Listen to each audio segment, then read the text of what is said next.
Hi welcome back to S academy. ఈరోజు మనం remaining important questions చూద్దాము మన ఈసెట్ పాయింట్ ఆఫ్ వ్యూలో. The value of integral 0 to π/4 square root of 1 + sin 2x dx.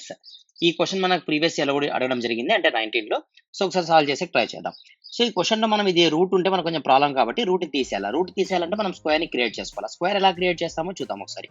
ఈ 1 ప్లేస్లో నేను ఏం రాస్తానంటే sin² x plus cos² x అని రాయచ్చా? sin² θ ప్లస్ cos² θ రాసుకున్నాం కదా. సో కాబట్టి ఆ విధంగా రాసుకున్నాం.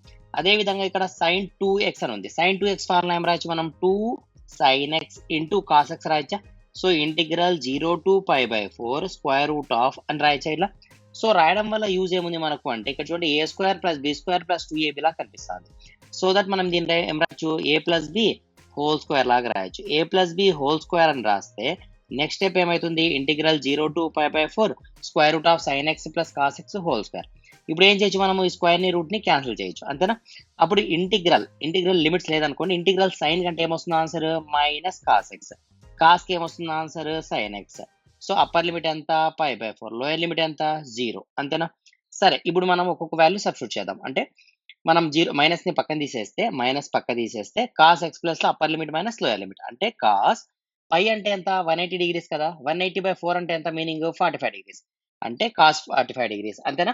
సో 180 ఆఫ్ అంటే 90, 90 ఆఫ్ అంటే 45. నాకు అడిగినది π/4 కాబట్టి 45 రాసుకున్నాం. Okay, clear. తర్వాత plus minus upper limit minus lower limit కదా, 0 కూడా సబ్స్టిట్యూట్ చేసేద్దాం. cos 0 అయిపోయిందా? మరి ప్లస్ sin π/4 అంటే 45 మైనస్ sin 0. ఓకేనా, క్లియర్, అర్థమైందా? నెక్స్ట్ sin 45 వాల్యూ ఎంత? 0 1/2, అంతేనా? 0 0 1/2 1/√2. సారీ, cos 45 ఎంత? 1/√2 మైనస్ cos 0 వాల్యూ ఎంత? 0. sin 0 అయితే కనుక 0, cos 0 అయితే 1. ఓకేనా, మైనస్ ప్లస్ sin 45 ఎంత? అది కూడా సేమ్ 1/√2. తర్వాత sin 0 వాల్యూ ఎంత? 0. అర్థమైందా ఇంతవరకు స్టెప్? సరే, స్పేస్ లేదు కాబట్టి నేను ఈ ఏరియాలో రాస్తాను లెఫ్ట్ సైడ్. సో ఇక్కడ రాస్తా minus half 1/√2 minus 1 1/√2 minus 1 plus దీన్ని స్ప్లిట్ చేద్దాం మనం, బ్రాకెట్ తీసేసి minus 1/√2 minus half minus plus 1 plus 1/√2, అంతేనా? సో మైనస్ 1/√2 ప్లస్ 1/2 రెండు క్యాన్సిల్ అయిపోయినాయి. ఇంకేం మిగిలింది మనకు? 1 మిగిలింది. సో ఆన్సర్ ఎక్కడ ఉంది మనకు? 1 అనే ఆన్సర్ ఆప్షన్ నంబర్ బి లో ఉంది. అర్థమైందా ప్రాసెస్ మొత్తం నీట్గా? ఓకే, సరే, నెక్స్ట్ క్వశ్చన్ చూద్దాం. Integral of 0 to π/4 e⁻tan x by cos² x dx. So దీన్ని ఎలా సాల్వ్ చేయాలో చూద్దాం.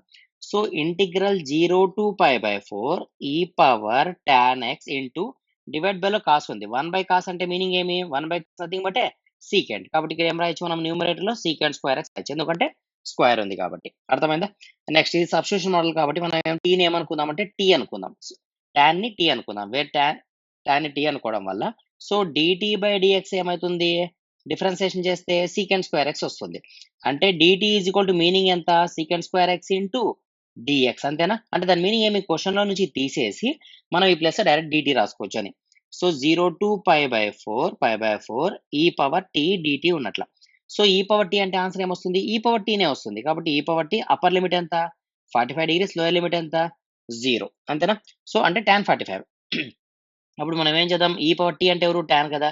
కాబట్టి tan 45 మైనస్ tan 0 అప్లై చేస్తే tan 45 వాల్యూ ఎంత? 1, అంటే e⁻1. తర్వాత ఇక్కడ ఏమొచ్చింది మనకు? Sorry, e⁻tan 0. సో e⁻0 అయితే ఏమవుతుంది? 1 అయిపోతుంది. కాబట్టి e⁻1 మైనస్ 1 అంటే option number A is the right answer. e⁻1 అన్న ఈ అన్న రెండు ఒకటే కాబట్టి రైట్ ఆన్సర్ ఏది మనకు? e-1. So option number A is the right answer. Clear కదా? సరే, next question. If a is equal to -1 2 2 3, b is equal to 3 0 1 1, then find a plus b whole square. a plus b whole square చేయాలంటే మనం first a plus b whole square అంటే a² plus b² plus 2ab లాగా చేయకూడదు అంటే చేయొచ్చు, కానీ time ఎక్కువ తీసుకుంటుంది కాబట్టి డైరెక్ట్ షార్ట్ కట్ లో చూద్దాం. a plus b ని ఫస్ట్ యాడ్ చేద్దాం. యాడ్ చేయడం వల్ల -1 + 3 ఏమవుతుంది? 2 అవుతుంది. అంటే 3 - 1 కాబట్టి 2. తర్వాత 2 + 0 2 అవుతుంది. 2 + 1 ఏమవుతుంది? 3 అవుతుంది. 3 + 1 ఏమవుతుంది? 4 అవుతుంది. వన్స్ ఇలా వచ్చిన తర్వాత దీన్ని స్క్వేర్ చేద్దాం. స్క్వేర్ చేసి మనకి షార్ట్ కట్ మెథడ్ ఉంది కదా. So first, second, third, fourth అనుకుంటే ఫోర్త్ ప్లస్ వాల్యూ కావాలంటే మనం ఏం చేయాలా? ఇక్కడ ఉన్న వాల్యూకి స్క్వేర్ చేయాలా, అంటే 4 స్క్వేర్ చేయాలా. తర్వాత డయాగనల్లీ మల్టిప్లై చేసి యాడ్ చేయాలి. అంటే 2 3 = 6. అంటే 4 స్క్వేర్ ఎంత? 4 4 = 16 + 6 ఎంత? 22. అంటే ఇక్కడ ఎంత రావాలా మనకు? 22 రావాలా. కానీ 22 మనకి 2 ఆప్షన్స్ లో ఉన్నాయి. సో మనం ఏం చేద్దాం? నెక్స్ట్ ఇంకో వాల్యూని కనుక్కుందాం. అంటే ఈ డయాగనల్ వాల్యూ కనుక్కుందామా? ఈ డయాగనల్ చూస్తే ఇక్కడ 10 ఉంది, ఇక్కడ 10 ఉంది. కాబట్టి మనకి ఏం కావాలా? థర్డ్ 1 2 3 4 అనుకుంటే థర్డ్ ప్లేస్ కావాలా. థర్డ్ ప్లేస్కి ఫార్ములా ఏముంది, షార్ట్ కట్ ఏముంది, ఈ రెండు మల్టిప్లై చేయాలా, ఇవి రెండు మల్టిప్లై చేసి యాడ్ చేయాలి. అంటే 2 3 6 ప్లస్ 3 4 12.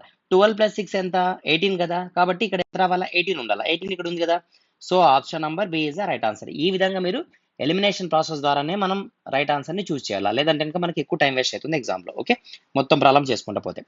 సరే, next question, sine 20 by cos 70 plus sine 120 by sine 60 minus cos 25 by sine 65 plus tan 110 by tan 70 ఇచ్చినాడు. సో ఇంపార్టెంట్ క్వశ్చన్ ఇది, జాగ్రత్త వినండి. ఎప్పుడైనా కానీ క్వశ్చన్లో ఇన్ టర్మ్స్ ఆఫ్ సైన్ కాస్లో వచ్చి ఇవి రెండింటిని యాడ్ చేస్తే 90 డిగ్రీస్ ఉంది అనుకోండి, న్యూమరేటర్లో కాస్ ఉండొచ్చు, డినామినేటర్లో సైన్ ఉండొచ్చు, ఏ విధంగా ఉండొచ్చు క్వశ్చన్.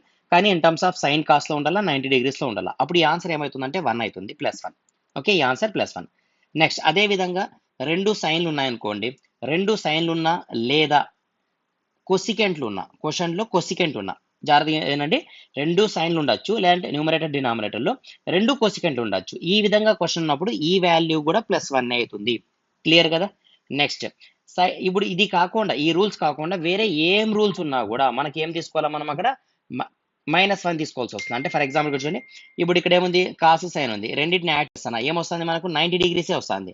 90 డిగ్రీస్ వస్తే ఈ వాల్యూ ఏమవుతుంది అప్పుడు మరి +1 అవుతుంది. తర్వాత ఇప్పుడు మనకి ఇక్కడ రెండు యాడ్ చేస్తే 180 డిగ్రీస్ వచ్చింది. 180 డిగ్రీస్ ఉన్నప్పుడు సైన్ కి కొసికెంట్ మాత్రమే ప్లస్, మరి మిగతా వాళ్ళందరికీ -1 రావాలా. అర్థమైందా క్లియర్ గా.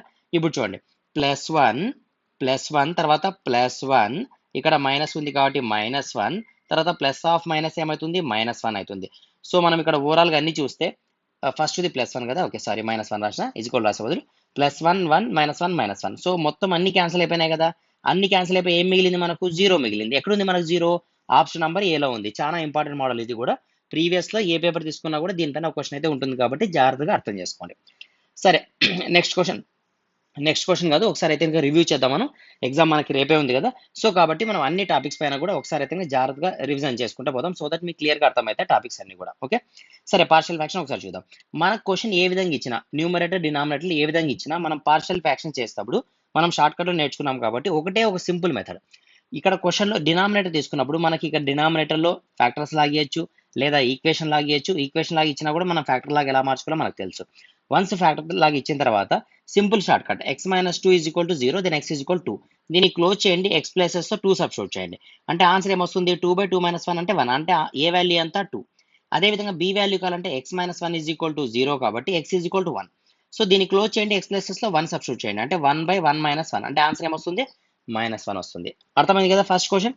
ఈ విధంగా చేయాలి. తర్వాత అదే విధంగా మనకి స్క్వేర్లలో ఇచ్చిన ఏ ఫార్మాట్ లో ఇచ్చినా కూడా అదే చేస్తాం మనం, అంతే. ఫర్ ఎగ్జాంపుల్ ఇక్కడ x² / x² - 1. ఇక్కడ కొంచెం కన్ఫ్యూజ్ అనిపించింది అనుకోండి మీకు, x² చూడండి, x² - 1 = 0, then x² = 1, then x meaning ఏమి, +or-1 అనే కదా మీనింగ్. సో మీరు +or-1 రాసుకుంటే సరిపోయా. అంటే దాని మీనింగ్ ఏమి, x² / x + 1 ఒక ఫ్యాక్టర్, x - 1 ఒక ఫ్యాక్టర్, x + 1 = రాస్తే అయిపోయా.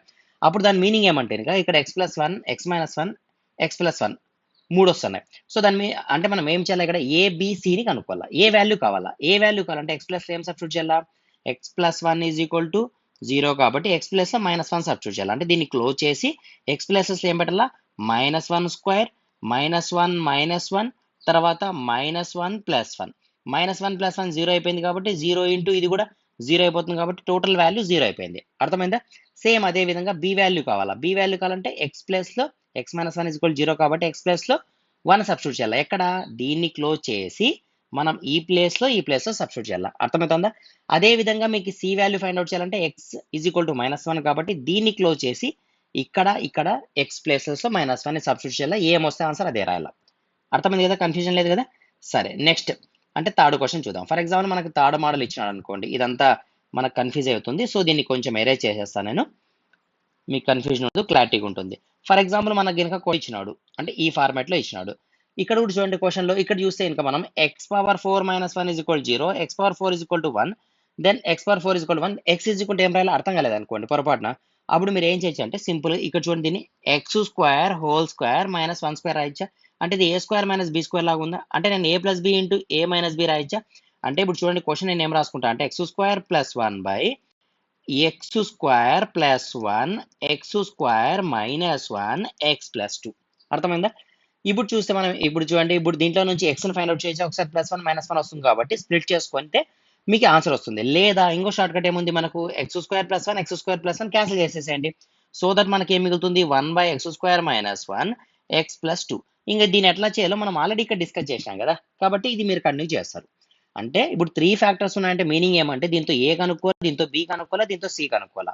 ఫర్ ఎగ్జాంపుల్ నేను సిని ఎలా కనుక్కోవాలా సార్ ఇంకోసారి చెప్పండి అంటే x+3 = 0 కాబట్టి x -3 సబ్స్టిట్యూట్ చేయాలా. ఎక్కడ సబ్స్టిట్యూట్ చేయాలా, దీన్ని క్లోజ్ చేసి రిమైనింగ్ ప్లేసెస్ లో -3 సబ్స్టిట్యూట్ చేయాలి. అంటే ఇక్కడ -3 -3 - 2 వచ్చి -5 -3 - 1 వచ్చి -3 - 1 -4.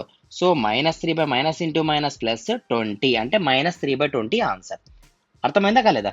సో ఈ విధంగా మనం ప్రాబ్లమ్స్ అయితే కనుక ఈజీగా చేయొచ్చు. ఇది పార్షియల్ ఫ్రాక్షన్. ఈ ఫార్మాట్, ఈ లాజిక్ మీకు తెలిస్తే పార్షియల్ ఫ్రాక్షన్ లో మీకు ఖచ్చితంగా ఒక బిట్ కూడా రాంగ్ కాకుండా మీరు ఎగ్జాక్ట్ గా రాయొచ్చు ఎగ్జామ్ లో. అర్థమైందా? సో ఇదే విధంగా మనం నెక్స్ట్ క్లాస్ ఏం డిస్కస్ చేద్దామంటే అన్ని టాపిక్స్, మ్యాట్రిక్స్ కావచ్చు, డిఫరెన్సియేషన్ కావచ్చు, కోఆర్డినేట్ జామెట్రీ కావచ్చు, అన్ని కూడా ఒకసారి మీకు అయితే షార్ట్ రివిజన్ చేస్తాను. సో దట్ మీరు ఎగ్జామ్ లో 100% మిస్ కాకుండా మంచి స్కోర్ తో బయటికి వస్తారు. ఓకే.